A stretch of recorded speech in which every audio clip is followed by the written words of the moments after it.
Hello everyone, कैसे हैं आप लोग। आई होप आप सब लोग बहुत अच्छे होंगे, अपना पूरा ख्याल भी रखते होंगे। अभी तक हम लोगों ने पार्टिसिपल में परफेक्ट पार्टिसिपल का रूल सेकंड बहुत अच्छे से समझा है। आज रूल थर्ड भी देखते हैं, बिल्कुल लास्ट ही रूल है। इसके बाद हम लोग imperative, objective, conditional, exclamatory verb भी पढ़ेंगे, वो भी बहुत ज़्यादा इंपॉर्टेंट है।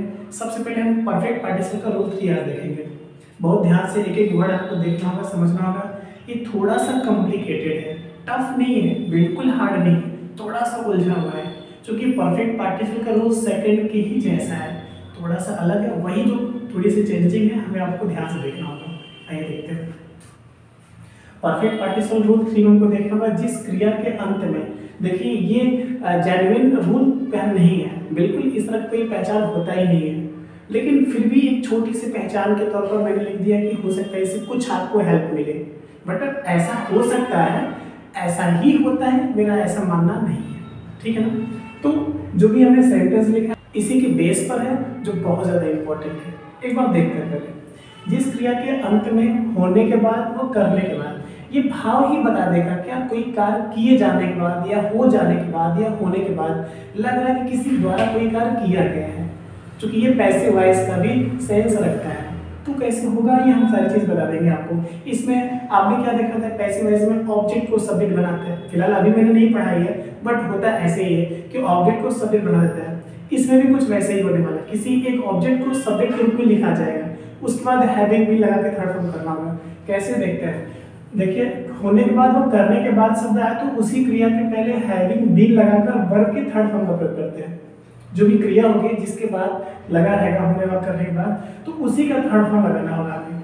अब एक एक वर्ड समझिएगा, क्योंकि एग्जाम्पल के माध्यम से ज़्यादा हम लोग समझ पाएंगे, है ना। खेल समाप्त होने के बाद हम लोग अपने अपने घर चले गए, तो समाप्त होना चूंकि अपने से तो होगा ही नहीं, समाप्त किसी द्वारा ही किया जाएगा। तो अब खेल आपका जो है, जो ऑब्जेक्ट है, इसको सब्जेक्ट के रूप में लिखना पड़ेगा, बट ये एब्सोल्यूट के रूप में रहेगा। एब्सोल्यूट मतलब स्वतंत्र के रूप में रहेगा, इसका कोई भी लेना देना इनसे नहीं है। देखिए ये वाक्य अपने आप में कंप्लीट है, इनसे इनका कोई संबंध नहीं है। अब इनसे रिलेटेड है, बट इन्हीं के लिए नहीं है ये, ठीक है ना। खेल समाप्त होने के बाद देख लीजिए, अब खेल हमारा समाप्त होने के बाद ये कंप्लीट सेंटेंस तो है नहीं, ये एब्सोल्यूट है, डिपेंडेंट है, ये आपके प्रिंसिपल क्लास पर, मतलब मुख्य वाक्य पर बनेगा। कैसे, इसको हम लोग बना के देखते हैं। खेल समाप्त होने के बाद, अब क्या समाप्त होने के बाद, खेल, तो द गेम या द प्ले, कुछ भी, द गेम ले लेते हैं, GAME, द गेम।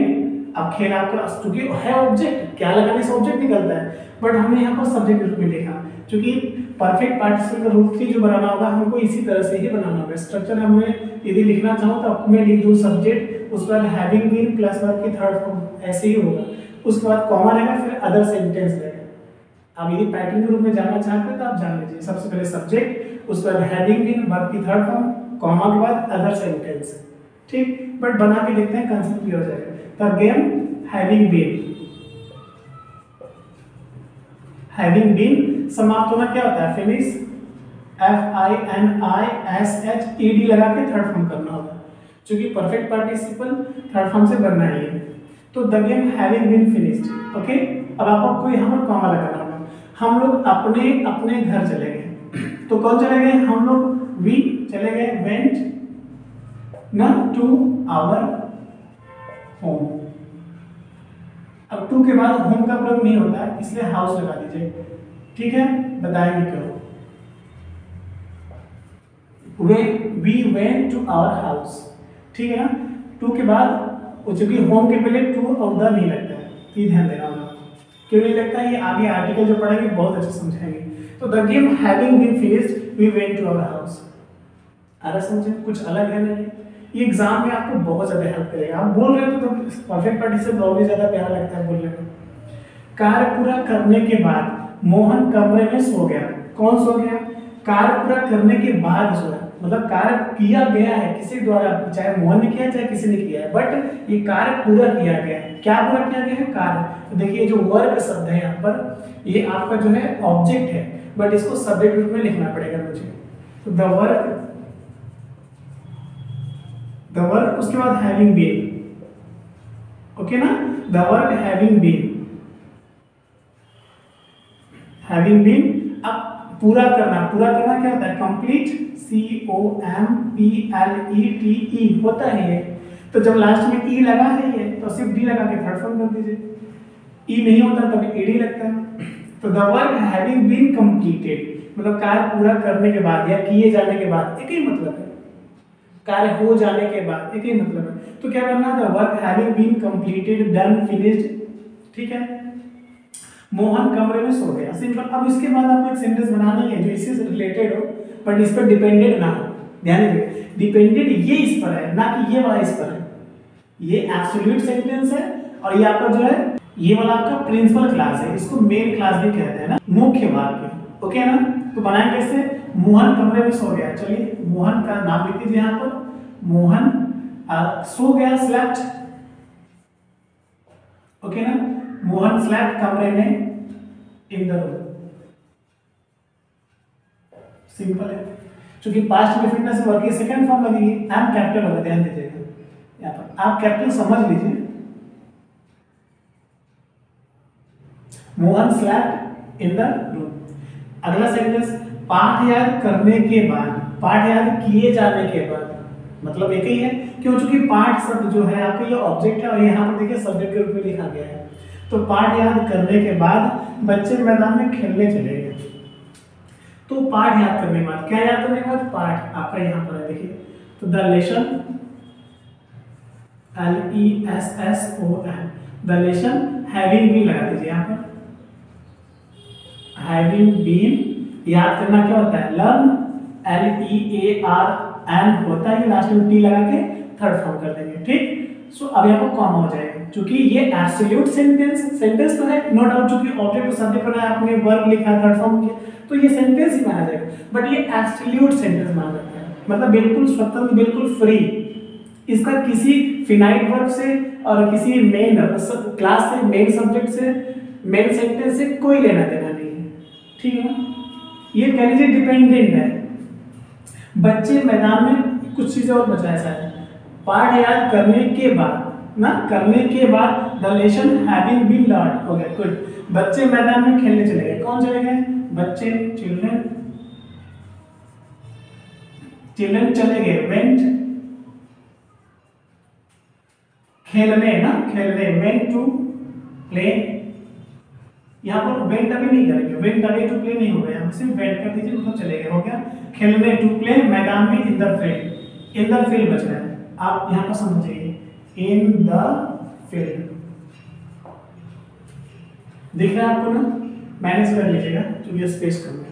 आ रहा समझ में, कक्षा में अंग्रेजी पढ़ाने के बाद या अंग्रेजी पढ़ाए जाने के बाद, एक ही मतलब है, पढ़ाने के बाद, पढ़ाए जाने के बाद। क्या पढ़ाने के बाद, अंग्रेजी, ये आपका ऑब्जेक्ट है, इसको सब्जेक्ट में लिखना पड़ेगा आपको। अध्यापक अखबार पढ़ने लगे, देखिए कक्षा में अंग्रेजी पढ़ाने के बाद अध्यापक अखबार पढ़ने लगे। तो हैविंग टॉट इंग्लिश नहीं होगा यहाँ पर, the teacher having been taught कर दीजिए।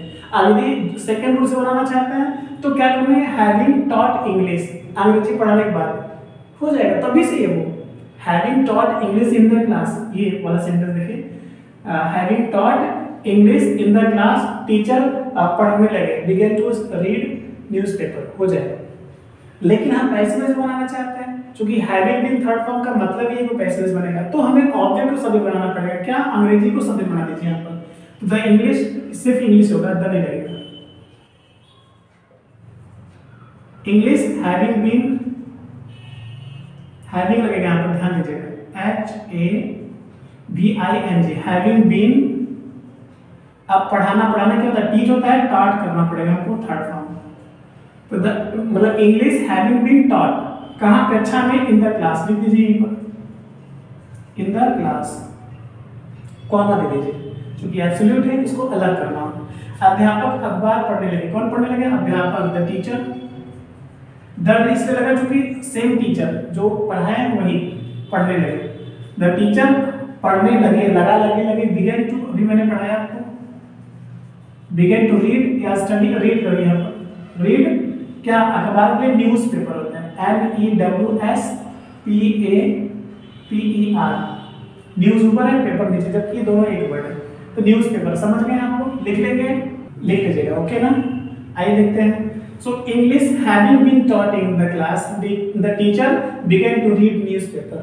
कितना ज़्यादा आसान है देखिए, टफ नहीं है, बस मैं आपको कंसेप्ट दे रहा हूँ, इस तरह का ही नहीं होता बट इस तरह का हो सकता है, तो सिर्फ ऐसा नहीं है बट इस तरह का हो सकता है। ओके ना। सारा कार्य हो जाने के बाद, अब किसी द्वारा ही हुआ होगा, है ना। मजदूर मेरे घर पहुंचे, चलिए कार्य पूरा हो गया था, उसके बाद मजदूर पहुंचे, इसका मतलब ये हैविंग इस बात होता है ये। अब कार्य किया जा चुका है किसी द्वारा, इसलिए पैसिव वॉइस बनेगा। तो क्या किया गया है, सारा कार्य, ऑल वर्क। ऑल वर्क के बाद आपको हैविंग बीन लगा देना होगा यहाँ पर। हैविंग बीन हो जाने के बाद, इसका मतलब किया गया है वो, तो डू का थर्ड फॉर्म डन। ओके ना। All work having been done, सारा कार्य हो जाने के बाद हो गया। अब यहाँ पर कॉमा देके अलग कर दीजिए इसको। मजदूर मेरे घर पहुंचे, कौन पहुंचे, मजदूर, labours, the labours, LABOURS, labours पहुंचे, रीच्ड, REACH लगा के सेकंड फॉर्म, चूंकि पहुंचे पास्ट इंडेफिनिट टेंस में। ध्यान दीजिएगा, हर टेंस यूज की पहचान है, मैं बार बार आपको बता देता हूँ, कोई चीज छूटे ना आपसे, कोई चीज मिसता हो, ये चीज ध्यान दीजिए, ठीक है ना। तो पहुंचे मेरे घर, रीच्ड माय हाउस। रीच के साथ कोई प्रीपोजिशन का प्रयोग नहीं होता, ध्यान दीजिएगा, ना एट ना टू, कुछ भी नहीं लगेगा। So the labours reached my house. पढ़िए, all work having been done, the labours reached my house. आसान है कितना ज्यादा, लेकिन है इतना ही ज्यादा इंपॉर्टेंट भी, ध्यान दीजिएगा। हर एग्जाम में ये पूछा जाता है, हर आपके एग्जाम में, चाहे एकेडमिक हो, चाहे एंट्रेंस हो, चाहे कंपटीशन का हो, ठीक है ना। माइंड लीजिएगा प्लीज। घंटी बजने के बाद, घंटी अपने से तो बजेगी नहीं, तो किसी द्वारा बजाई जाएगी, तो ये भी हो सकता था घंटी बजाए जाने के बाद, बट आपको सेंस लेना होगा कि घंटी अपने से नहीं बजेगी। ओके ना। सभी विद्यार्थी अपने घर चले गए। अब मैं आपको चूंकि सिखाना चाहता हूँ, इसलिए मैंने सिंपल दिया है ना। तो चलिए, सीखने का चूंकि सेंस है, हमें आपको घंटी बजने के बाद, द बेल, घंटी है ना आपका, द बेल हैविंग बीन लगा दीजिए यहाँ पर, the bell having been, ring means बजना होता है, थर्ड फॉर्म रंग हो जाएगा। द बेल हैविंग बीन रंग, ये माइंड कीजिएगा, इस तरह से ही बनाना होगा आपको, ठीक। So the bell having been rung, घंटी बजने के बाद सभी विद्यार्थी अपने घर चले गए। कौन चले गए, सभी विद्यार्थी, all students, all students, STUDENTS, all students went to, अपने घर, दियर, THAIR होता है, ठीक है ना। So went to their house, HOUSE। बनाइए, पढ़ते इसको एक बार। घंटी बजने के बाद, द बेल हैविंग बीन रंग, ठीक है ना। क्योंकि घंटी अपने से बजेगी नहीं, इसलिए हमको पैसिव वॉइस बनाना था। क्या बजने के बाद, घंटी, मैंने उसको सब्जेक्ट बना दिया। आप भी जानते हैं ऑब्जेक्ट को ही सब्जेक्ट बनाते हैं पैसिव वॉइस में, ये पैसिव फॉर्म्स है। देखिए, मुझे ये अभी शायद नहीं पढ़ाना चाहिए था, पैसिव वॉइस का चीजें है, इसलिए पैसिव वॉइस के बाद पढ़ाना चाहिए था, बट मुझे लगा कि परफेक्ट पार्टिसिपल में पढ़ा रहे हैं, तो परफेक्ट का ही ये हिस्सा है और ये परफेक्ट कंप्लीट होना था, तो इसलिए इसको कंप्लीट करने के बाद बता दिए। एक बार फिर से मिलेगा, बहुत मजा आएगा आपको, तब तो शायद बहुत अच्छे से आगे जाएगा ना। So the bell having been run, all students went to their house. Simple एकदम, कोई चीज छूटा नहीं है, सब ठीक है, ओके, थैंक यू। अब माइंड कीजिएगा इस तरह की चीजें कि आपको ये जो रूल मैंने लिखा है, ऐसा रूल कोई जेन्युइन नहीं है, कोई रियल नहीं है, कहीं रिटेन नहीं है। माइंड कीजिएगा, मेरा ऐसा कंसेप्ट लगता है कि यदि मैं इस तरह से चीजें आपको दूं तो कुछ आपको हेल्प मिलेगा बनाने में, ठीक है ना। पैटर्न आप जानना चाहते हैं तो सब्जेक्ट, उसके बाद हैविंग बीन, वर्ब की थर्ड फॉर्म, कॉमा, फिर अदर सेंटेंस, यही आपका पैटर्न रहेगा। आप बार बार सुनो, समझो, उसको लिखो, और इस तरह का सेंटेंस से आपको सिर्फ आइडिया मिलेगा। मेरा उद्देश्य सिर्फ यही है कि इस तरह की चीजें, इससे आप हम ये समझ सकते हैं कि इस तरह के सेंटेंस हम बना सकते हैं। सिर्फ ऐसा ही है, ऐसी कोई बात नहीं है। उम्मीद है कि आपको कुछ नया मिला होगा, समझ भी आया होगा। अपना पूरा ख्याल रखिएगा, मानसिक, शारीरिक, बौद्धिक विकास करते हुए अपने फ्यूचर के बारे में, कैरियर के बारे में भी सोचते रहिए। देश की रक्षा, सुरक्षा, सम्मान के बारे में भी सोचिए, करिए, क्योंकि वो भी हमारा आपका ही धर्म है। एक बार फिर से ढेर सारी शुभकामनाएं आपके उज्जवल भविष्य के लिए। Thank you.